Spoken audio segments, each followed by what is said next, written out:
Hey everyone, today we have the meta snapshot for patch 14.2. If you have not already heard about the changes, I did run over all of them in my previous video on Tuesday, but let's go over all the comps. I want to show you all how to play each and every one of them and also when to go for them. The first one we're going to go over is going to be the S tiers, which is going to be Punk, Twin Terror.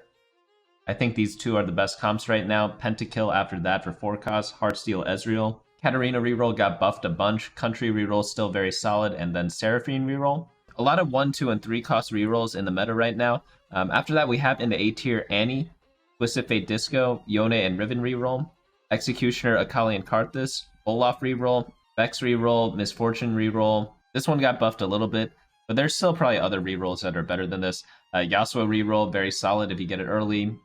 KDA builds, Jax, Caitlyn comps, and then True Damage. After that, in the B tier, we have some leftover comps over here. Wouldn't really touch these, but let's go on into the comps. Let's start off with Punk Reroll. So Punk Reroll, if you get a lot of Jinxes early, this is a very strong comp. And if you get a Rage Blade component plus a lot of swords. A lot of people say like, oh, how is this comp magically good now? All they did was change 5 attack damage on her. Well, as I explained in the patch review, 5 attack damage for Jinx is a lot because she autos like so many times. If you build a Rage Blade on her, you could actually tell exactly how many times she autos, and normally I get around like 75 autos per fight, somewhere around there. I don't know the exact number, but that's a lot of autos, right? 75 times 5 plus like whatever AD multipliers you have from like Deathblade or like Infinity Edge or like whatever you're running. Point is, it's a lot because you multiply all that by 75. But this comp is really solid. There are a lot of different ways you could kind of play it. This is like the standard comp without any headliners, but if you do have Jinx headliner, which of course you should have, if you have Punk, going for 6 Punk is really, really powerful. That's if you get a Punk emblem. So if we go over here, add, where is it? This over to like maybe a Mumu. This is a very, very solid team.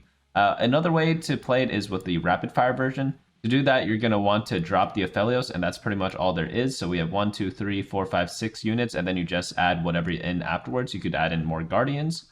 So you could add in something like Thresh, plus maybe Yorick or Nico, something like that. Or you could just play random good units such as like an Alawi. If you're feeling really ambitious, you could even go for 4 Rapidfire by adding in like Lucian plus Aphelios, but that's pretty much like the base of the comp. If we do a quick comparison of Jinx from last patch to this patch, you can see that right now she's averaging like a 4.16. But if we compare that to patch 14.1, in Master Plus at least, she's a 4.68 from before. So she literally improved like 0.5 placements.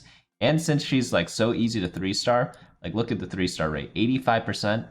So whenever people play her, they 3-star her like 85% of the time. So whenever she's in a final comp, like she's pretty much always 3-star. That means the comp is like super consistent, and like obviously she's really easy to hit because she's Punk, right? So obviously out of all the units to 3-star in the entire game, and maybe the history of TFT, she might be like the most 3-starred when you're trying to go for her. Another fun fact about Jinx is that she's really good if you're trying to climb in from like lower ratings, but right now she's just so good that she's even good in like Master Plus. But if we look at, let's say like Gold, for example, she averages like a 3.24, which is absolutely nuts. And it's pretty much just because the comp is really, really easy to play. So you just do 1 cost reroll, do not press the level up button, and then use the Punk reroll every single turn. And then once you're above 50 gold, roll down to 50 gold every single turn until you hit Jinx 3. Maybe find a time to all in around like stage 4-1. But generally I hit Jinx sometime during stage 3, so I don't ever need to do an all-in because you have the Punk rerolls. Like you're generally going to be able to get her 3-star without digging too deep. If you do have to dig deep, maybe it meant that you were trying to force the comp a little bit too hard. Nothing super wrong with that, but obviously it's suboptimal to go for Jinx if it's not the right time for it. But you could still probably do pretty well in those games. Just keep in mind, you don't win often with this comp, you just top 4 a bunch because the comp does have like a pretty hard cap. The goal of the comp is to win every round in stage 3, win a few rounds in stage 4, and then slowly bleed out in stage 5 unless you hit something absolutely ridiculous. But obviously getting a top 4 is enough to climb, you don't need to win every game, and when the comp is so easy to play and so consistent, what more could you ask for? If you want to check out the full guide, go on over to the website bunnymuffins.lol/meta in case you need to reference all this info during your game. But for items, you definitely want something like Winsu's Rage Blade. That's like, I'd say mandatory, and then just put a lot of attack damage items on her and you're going to be good to go from there.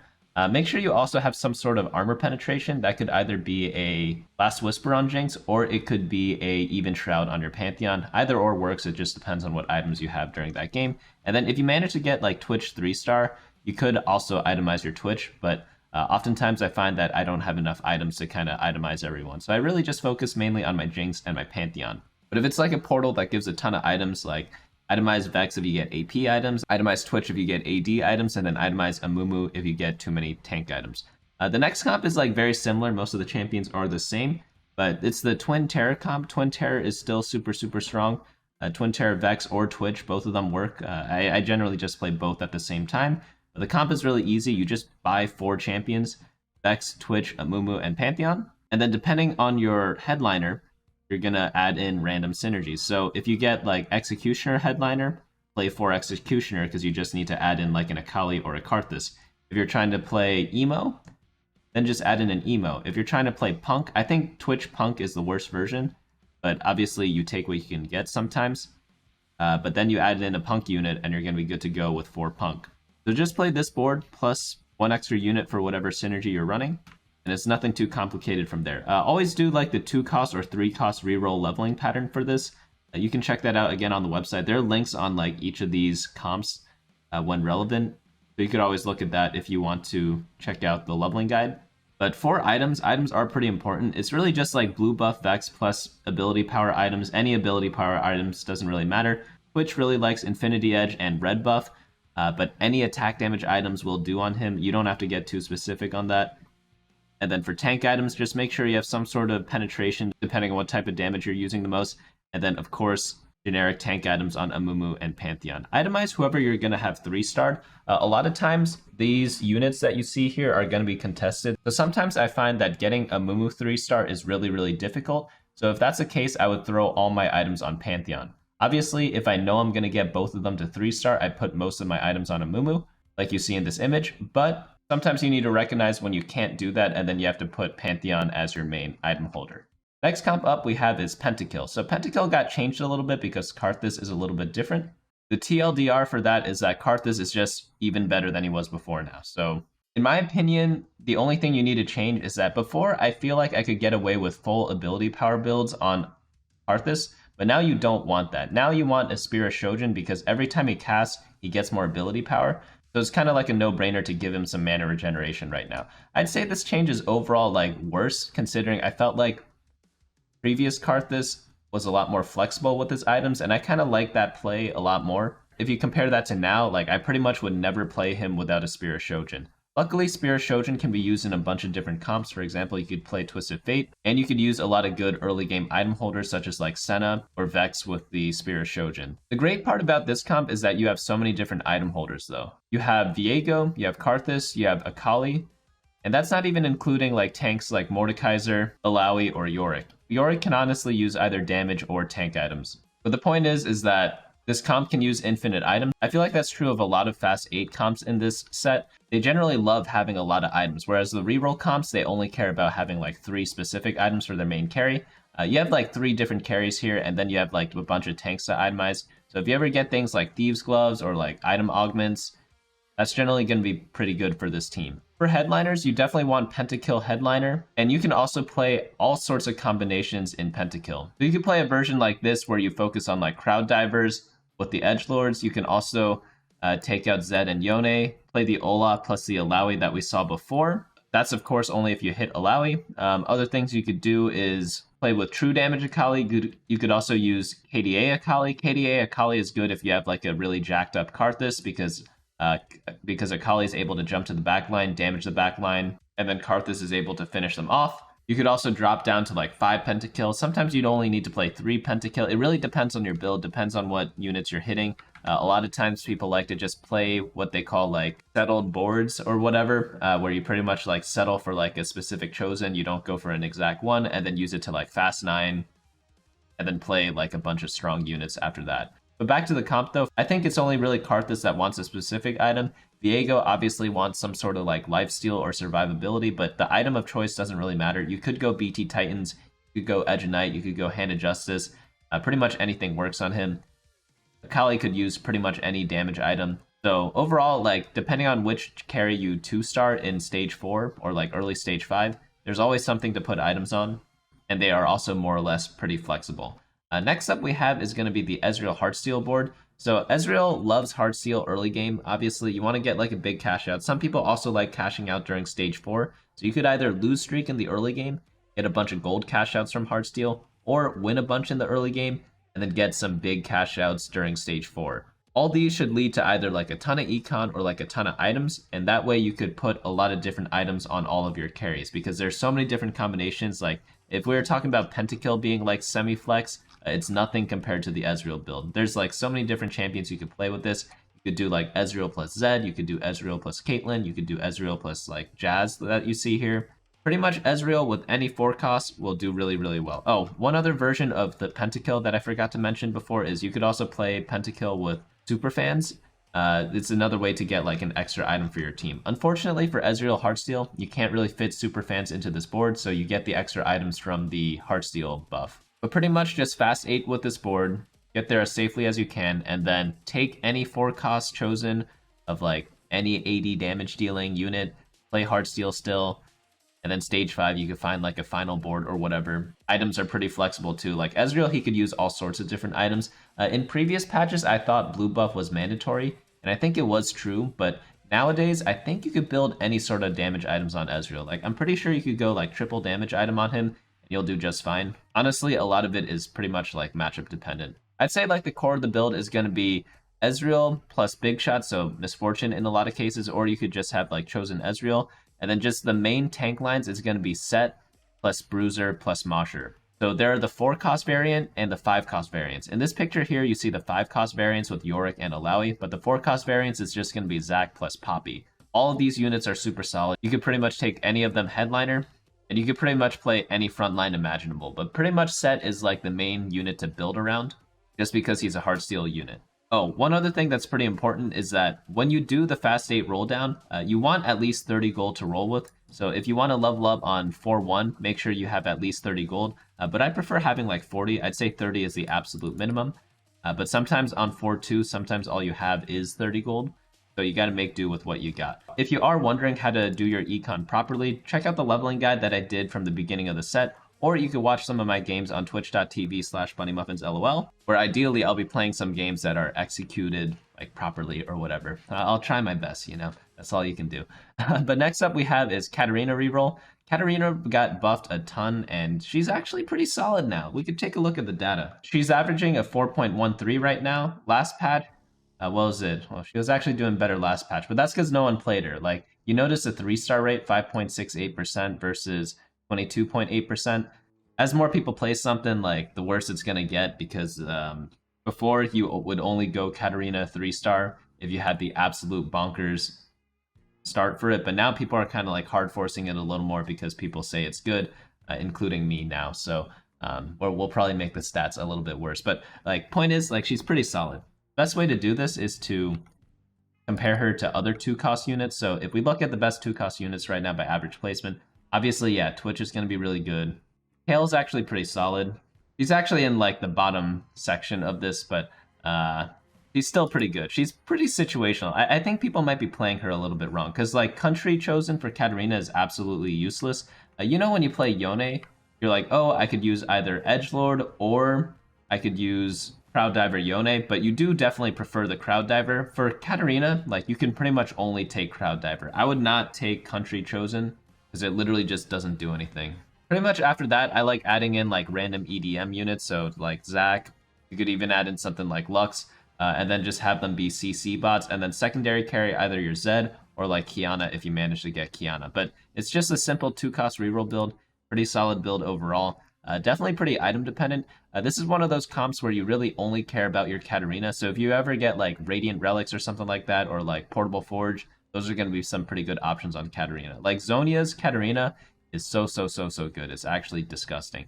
But next up we have is Country Reroll. Country Reroll is always like a decently solid comp, and it got a lot better now because Urgot's a real unit. So Urgot is actually going to be able to do stuff now. Before, he was kind of like a fake unit, but you're mainly focused on Samira still. Samira just wants like Executioner with Vex. You want Infinity Edge, and then just any attack damage items for her. You want to do like a 3-cost reroll leveling pattern, and you don't really care about anything after that. Obviously, 7 Country is really good. If you ever get like Wandering Trainers with Country, it's something to consider. Or if you get like a random Toma traits in the early game. But This comp is really, really good still. It is a bit contested because a lot of people go for the Amumu Vex comps. Amumu Vex is just splashable in so many different builds, but just like a classic 3-cost reroll comp that we've been playing for quite a while now. Next up we have is Seraphine Reroll.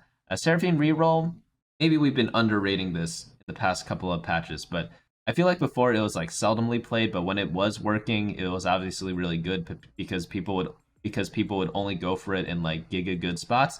But right now, a lot more people are like angling into it on purpose.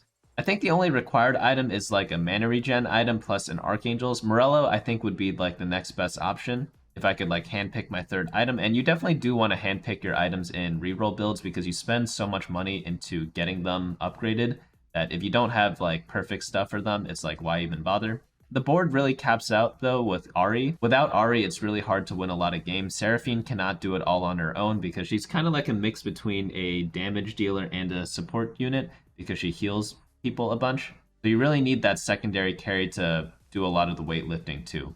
But just play a lot of KDAs, lots of spell weavers. That's really all you care about, and do a 2-cost reroll leveling pattern, but only go for this if you get like a ton of Seraphines. I don't really think it's that worth it otherwise. But let's move on into the A-tier comps we have at the start. Yone Reroll, classic build there. Probably the most persistent 1-cost build of the set. And yeah, Shojin Nashor's is going to be great on her, or blue buff Nashor's. Depends on how many emo you have. You also obviously prefer emo headliner on her. But honestly, Spellweaver is fine too if you get a lot of Annie. So you really just need Annie 3-star early on. That way you pressure a lot of people during stage 4 and like during stage 3 if you get her super early. But like during stage 4, 3-star Annie beats like most boards. And stage 4 is pretty much the most critical stage in TFT. That's where a lot of games are like made or broken. But yeah, just do 1-cost reroll leveling pattern, just slow roll at level 5 for this, and don't press your level up button until you hit Annie 3-star. And then just put a bunch of mana items on her and like AP items. Also, there are a lot of other different builds of this. I think I explained this in previous videos, but you have the Superfan version here. It gives her a jeweled gauntlet with the Superfan item, but this board is mainly like a mid-game board. The late-game board is going to have like 4 Guardians or something like that, or like 4 Emo. And then you take out the Superfan for like more casting items on Annie. So you would want like maybe another mana item or like pretty much anything except for Jeweled Gauntlet. It's not that Jeweled Gauntlet's bad, it's just that there are better items to kind of use. The next build up we have is Twisted Fate Disco Dazzler. Probably one of my favorite builds. It just looks cool, but I don't think it's that great right now. If I have to compare it to the Karthus comp, I prefer Karthus, but it's still a good pocket pick to kind of have if you have a lot of AP items and want to play into this. One thing that I love about this is that even though you have like the big disco board with like 5 or 6 disco, you don't have to play that. You could drop Taric and Nami all the time and play other random units because you could fit so much random crap on this board. So like for the legendaries, we have like Ziggs, Alawi, Sona, all could be played. You can play 4-cost like Zac for Bruiser, for example, also. But there's so many different combinations of units that you can kind of fit.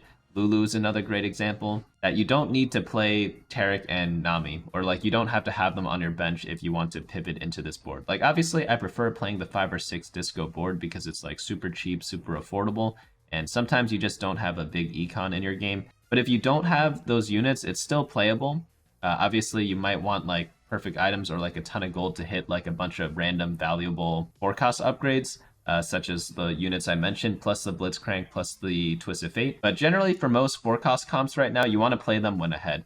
I hear a lot of people messaging me or like commenting of like, hey, I hit a bunch of your like comps and I like still lost with it or bot forward with it. Well, like that's going to happen with every comp, with like every level of play. Like even if you look at the very best player in the world, they're still going to bot for all the time with like random comps. You're not made to win every single game. Unfortunately, life does not work that way. The most common mistake I see with like 4-cost comps or like fast 8 comps that people make is they play them from like a lose streak start.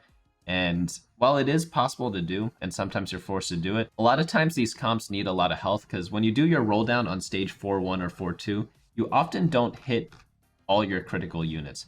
So you might hit like Twisted Fate 2-star, but then you're missing Blitzcrank, or only have Blitzcrank 1-star, or it's the opposite where you have a Blitzcrank 2, but then maybe a 1-star Twisted Fate. You don't really hit your full power until stage 5. And remember how I was talking before about how stage 4 is the most important stage in TFT? When there's a big chance that you cannot get your full board going, obviously you must get into that stage with like a decent amount of health. So if you have like 70 health on 4-1, this comp is going to do pretty decently because you get the base board at like 4-1 or 4-2, and then in stage 5, you get the final board, and then you cap out and beat a lot of the other teams.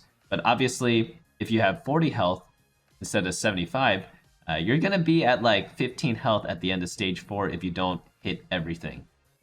So unless you get lucky, you're pretty much screwed, right?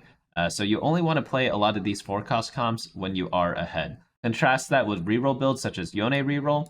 If you hit Yone 3, it does not matter how much life you have. Like, yeah, I prefer to have at least like 20, 25, because that way, if I get unlucky fight RNG in one fight, I'm not knocked out. But if you have like 1 health with a Yone Reroll, like fully built up with like great augments and things like that, it's going to be really hard to lose a game. That's kind of like the differences between reroll and fast 8 comps. Rerolls spike at like very opportune times. You also only go for them if you get like incredible units for them. But whenever you're lose streaking, like reroll comps are generally the way to go because they take a bigger advantage of the bigger economy that you have, and you can roll a little bit earlier for them too. Like sometimes a lot of reroll comps stabilize at around like stage 3-2 or 3-5 instead of 4-2, and that's because they want to save their life total. A lot of people, they go on like 10-game losing streaks all the way from like stage 1 until stage 4, and then like, yeah, that's just not a healthy way to play because you just end up not having a lot of life, and then you get unlucky, face like the Heartsteel cash out player, and then you lose the game. But back to the comp. This comp is very solid still. It got nerfed a little bit because Yone Headliner got nerfed. There's a comment I saw recently on the channel where someone said, I can't believe they did not nerf Yone Reroll, that thing is bonkers or something like that, but they did nerf it. They nerfed Headliner Yone. It wasn't the biggest nerf, but I don't think he needed it. This comp is pretty hit or miss because if you don't hit, you're going 8th. But if you do, you're probably going like at least 2nd or something, you know, assuming you position correctly. That's another big thing that people kind of need to pay attention to. Positioning is a big part of TFT right now, so check out the positioning guide if you haven't already, because there are like 10 things you need to be careful of in terms of like major topics, and then there are even more like micro decisions that you can kind of make after that. But you got to learn the basics first, so check out that video. But this build is pretty much just Yone Show plus Zed or Viego, depending on who you get to start first. I'm not actually sure which one's better. Like, I've done both of them. I have Yone 3, and then I throw my leftover items on Zed. I've thrown my leftover items on Viego. I don't really know which one's better. They're both really good, though. It doesn't really matter which one. I think whoever you 2-star first, just throw items on them. I think that gives more value because you spike a little bit earlier. But let's say you did have them both 2-star. And if you have 6 Crowd Diver, definitely do Zed. If you have like more Edgelords, definitely do Viego. Though on Yone, I prefer Crowd Diver over Edgelord. So Edgelord is like not that necessary on him. Obviously you want at least 3, but going 5 or 7, probably rather go for Crowd Divers instead. So if you can afford to do it, if you get a Yone Crowd Diver headliner, go for 6 Crowd Diver, add in Evelyn to the build, and then he's going to be doing tons of damage. Items for Yone are also like, you have a lot of different options for them. It's really only important if you get him 3-star. After that, like items, they do matter to some extent, but don't sweat too much about them. I focus more on like whether I have a ton of Yones versus like having perfect items for him when I decide to go for this comp. So if I have like a Yone 2-star because I'm playing Heartsteel in the early game and I don't have him as a headliner yet, I'd probably just hard force Yone if I have any bit of direction towards him. So if I have like an even Shroud build because I'm going like AD flex or whatever, but I have like a IE BT on my bench or like a Hand of Justice, Edge of Night, for example, like I'd probably just like hard force Yone from that point. Probably not like the worst thing to do in the world. Pretty much all he needs is like some sort of survivability, so a healing item and like a damage item, and then third item could be either or. It really depends on your augments. If you have like Harm Assist, for example, you probably don't need like a ton of healing. I've even seen like triple damage item Yone do really well with Harm Assist because Harm Assist kind of gives you that much needed healing. But if you have a bunch of damage augments such as like Gifts of the Fallen, maybe you want something like IE plus like a Giant Slayer, you know? That could be useful too. Like IE Giant Slayer Bloodthirster. But there's all sorts of different builds you can kind of use on him. Depending on the meta, Edge of Night is better than some of these items as well. That's especially true in maybe like an Ahri meta, but Ahri's not meta right now, so Titans is probably the way to go there. But everything I'm saying doesn't matter because if you don't hit 3-star Yone, you're going 8th. So that's why this comp struggles a little bit. Luckily, if you followed my instructions earlier by only going for this comp if you have like a ton of Yones, Or if you have like infinite gold, hopefully you avoid the situations where you don't hit. But you know, it's TFT, anything can happen. Riven Reroll plays almost the exact same way. The only difference is that Viego is an absolute monster in this comp. If you ever get 8-bit spat Viego, wow, like I've never seen that comp lose. It's very, very difficult to lose with 6 8-bit Viego. It's not even because of the high score jackpot or whatever. You don't even need to get to that point. That happens like way too late in the game. It turns out Viego with like a ton of attack damage kills a lot of boards. So with the 8-bit spat, he just becomes absolutely disgusting.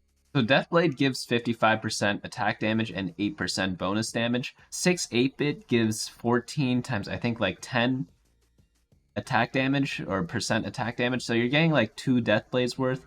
I hope I'm doing the math correctly. Apparently it's 14% and you could get up to 10 stacks of 8-bit. Like that's a lot of attack damage, you know, like it's absolutely disgusting. Maybe I did the math wrong though. It's 14 times 10, right? How hard can it be? But yeah, this comp caps out really, really high. And if you ever get things like Support Anvil and you get Banshee's Veil, this comp is even better because Riven is allowed to build 3 actual items instead of building a Quicksilver. And that is another way to just like Giga win the game. You just have to make sure you're not contested. There can only be one player of Riven Reroll. So if someone calls like Yone or Riven in the early game, you could always go for the other ones because they use a lot of the same items. Like BT Titans are in both of them. So if someone calls Yone, you're like, hey, dang, I have like really good AD Bruiser items. Just go for the other one and you'll do just fine. But they play the same. The boards are just a little bit different. The main core of both of them is Viego, Mordekaiser, and Kayle, plus whichever carry you're using, and then just filling in synergies after that. So for Yone, it's going to be Crowd Diver. For Riven, it's going to be 8-bit. Next up, we have is Executioner Akali Karthus. Overall solid build, very similar to the build that we saw in the Pentakill version. But this one is kind of like the Superfan thing that I told you about earlier. It's great because it gives you an extra items on your units, but it's just another comp to kind of flex into for those like build pass. Next up we have is Olaf Reroll. 6 Bruiser Olaf, humongous power spike, build a lot of Titans resolves. That's all you really need to know, just like do a 1-cost reroll for that. Emo Reroll or like Executioner Reroll. It's really just any Vex build. You just go like Vex with like tons of Emo or tons of Executioner depending on what chosen you get. I think the Executioner version's a little bit better. I'll probably update this picture a little bit later. Pretty much all you want is a mana regeneration item on Vex, so either blue buff or Shojin, and then add in ability power. So Archangels and Hat are both really good. Have a bunch of Guardian frontlines with the Mumu 3-star, very good. You just have to be a little bit careful because this comp is heavily contested because a lot of people just play a Mumu Vex. Like a lot of these comps just have a Mumu Vex in them. So if you are contested, I don't really like playing this comp. So scout a lot, scout often. It could be said of like every TFT comp. You just need to know who's going what because the way the champion unit pools work is that there's a limited amount of champions. So if you're contested, it's going to be really hard to hit. Not impossible sometimes, but for 3-cost carries, there can only be one. Next build up we have is Misfortune Reroll. This comp did get buffed a little bit, but still not like the best thing ever. It's still solid though. It's a good out for like AD reroll. So if you're using Misfortune as an item holder, and then you see like a headliner Misfortune in your shop, and you could have 6 Misfortunes, and let's say you're at like stage 3-5 or something like that, you definitely could go for this build. It's a little difficult to pivot into though because you need all the super fans. You need Lilia plus Kennen. That's just an easy way to get like a ton of traits for the Jazz trait. But if you ever get That's Jazz Baby, this comp is like super good. Just do 3-cost reroll. Some people even like Bard carry a little bit more. They don't even like focus on the Misfortune. They go Bard 3 instead. Both builds are viable. It just depends on which champion that you're hitting more of. It's very similar to Twin Terror. With Twin Terror, you're looking for either Twitch or Vex. You could do both too, but like whoever you hit first, that's who you're focused on. You know, you don't care about the other one that much. It's the same thing with the Jazz build. If you have like a ton of, what's his name, Bards, obviously go for Bard, right? If you have a ton of Misfortune, obviously go for Misfortune. So if you're going for Bard, you want to roll at level 6. If you're going for Misfortune, level 7's the way to go. Next build up we have is Yasuo Reroll. Yasuo Reroll, I love him so much. He's so powerful. And in the early game, I feel like he's the most snowbally headliner right now. I'm not saying he's the best. I'm saying he's the most snowbally because if you get good items on Yasuo, like so few 1-cost headliners can compete with him. But if you don't have items for your Yasuo headliner, obviously it's like not going to be that great. So I like building a lot of the Yone and Riven items on Yasuo, or like the Viego or Akali items on Yasuo. And then if I get a ton more Yasuos, I'll just reroll Yasuo. If not, I pivot into the other builds and call it a day from there. But 6 true damage or like a bunch of edgelords, both builds work with Yasuo, I feel like. There isn't like too much of a difference. You really just need Yasuo 3-star and early. Unlike Annie and Jinx, where it's like for Jinx, you pretty much always get the 3-star early because of Punk, but like Annie could kind of stabilize still with like 2-star Annie. Yasuo really needs to be 3-star to shine in like stage 3 and 4. Like I've seen Annie get away with it, but Yasuo I would only play with like maybe 6 copies of Yasuo at the start of the game, or like at least 5 with perfect items. Other than that, I'd probably skip this comp and go for something else and just use him as an item holder. Next build up we have is KDA, Ahri, and Akali. KDA is still very solid. Like, it's just always been a good comp. I don't know why. I think it's like the featured comp or whatever of the set, so maybe that's why it like has always been good. Maybe that's just a conspiracy theory, you know?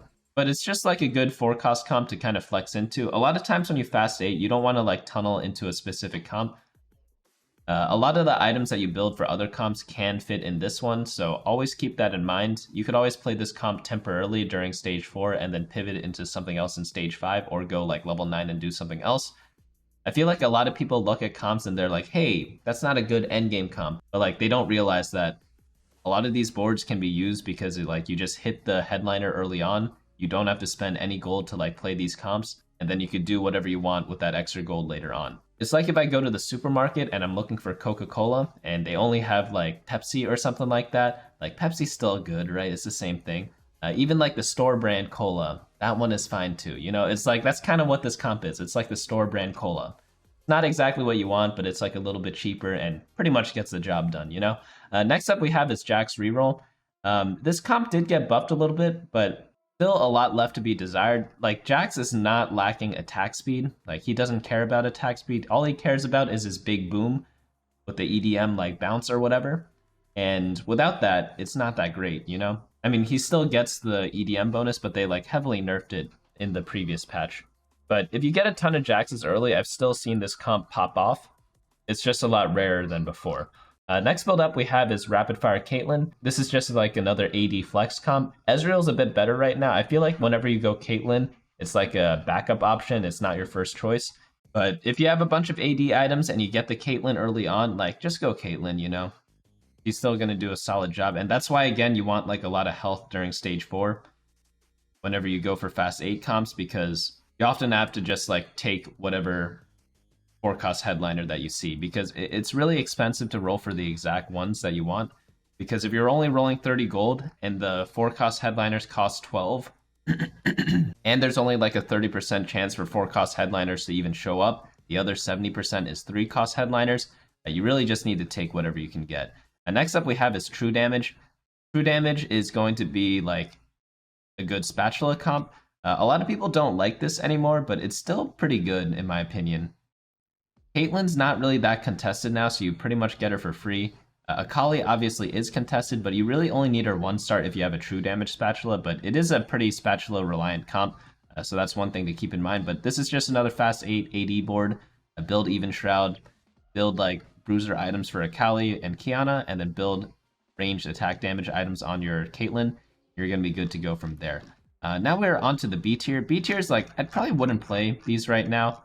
They'd be like super situational, but that's pretty much true of any week. But if you get like insane shards for them, like obviously go for them. If you get all the units for free, then it's like even better than the free cola, right? Like imagine you don't even have to go to the supermarket and like store brand cola just appears outside your door. That's kind of like the only situations where I'd play the B tier comps. I guess maybe you could compare it to tap water. It's like, it's right there, you know? If it's right there, just drink it. You don't need to drink Voss or whatever. I don't think I've even ever drank Voss before. Wait, no, maybe I have one time. Yeah, I have drank it one time. I don't even remember what it tastes like, though. Like, it's just water, you know? All right, so we're on to the summary now. Obviously, like, Punk Twin Terror, like, it's so funny that these comps are good, because Punk hasn't been for a very long time, but they did this, like, what looked like a small buff to it, but it turned out to be insane. Twin Terror is still going to be terrorizing people. It's just going to be a little bit less than it was before. Like, obviously, the old version, absolutely insane. This new one is still good. It's not like S++ or whatever, but it's definitely still up there. Ezreal is probably my favorite build of the patch right now. I've always had a soft spot for Ezreal. I think his abilities are just really cool. He's like my favorite AD carry to play in League of Legends, but let me show you how I'm going to approach the patch right now. So obviously I'm still going to pray for Twin Terror Augment and just force that type of stuff, but if not, like I'm going to be focused on rerolls again based on my stage 1 items. So if I get a Rage Blade or like any Jinx components, I might just hard force Jinx if I have like a couple copies of her.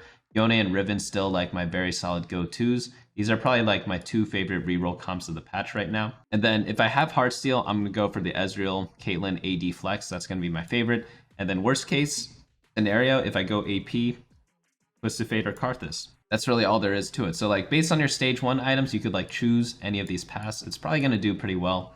But obviously you can make a lot more adjustments depending on like what comps you like, what comps you're comfortable with, what comps you have more knowledge on, because just because I like something doesn't mean you have to like it too. We're different people, right? I know a lot of people that like only play attack damage builds. I know people that only play ability power builds because that's just what they're comfortable with. And I've seen people do this at like Challenger rating too. Like in Challenger, people do all sorts of different stuff. And they just adopt to their own playstyle. A lot of people at that rating, contrary to popular belief, they don't just like follow whatever's meta. Like obviously a lot of them do, but there are a lot of people who just like play one specific way and they find a lot of success like that. But obviously it's player dependent because just because it worked for them doesn't mean it'll work for us, you know? But that's just one thing to keep in mind whenever you're looking at any TFT guide or like anything related to TFT. Just because something works for someone else doesn't mean it will work for you. So you have to find like what you like more, what you dislike, and then kind of adjust to that. That's kind of what TFT is all about. And that's kind of what I like about this game, because you don't have to be like a complete slave and just play like Punk every game or like Twin Terror every game. Like obviously if you get it, play it, great, but you don't have to like dedicate your life to it, you know? You could dedicate your life to playing like Ezreal every game, for example, and like you'll probably do pretty well and like really master the AD pathways, you know? But that's going to be it for me today. Hopefully you all enjoyed this little rundown. I do these every single Friday, so if you are interested in hearing more, subscribing below would be pretty cool. You know, it doesn't really cost anything to you, but it would mean a lot to me. But let me know what comps are going to be your favorites for this patch. I might add a couple more later in the week, because I do think there are like 1 or 2 comps that are missing right now, but they will be added in a little bit, especially in the next week's update. That's going to be it for me today. Hopefully you all enjoyed this, and I'll see you all next time.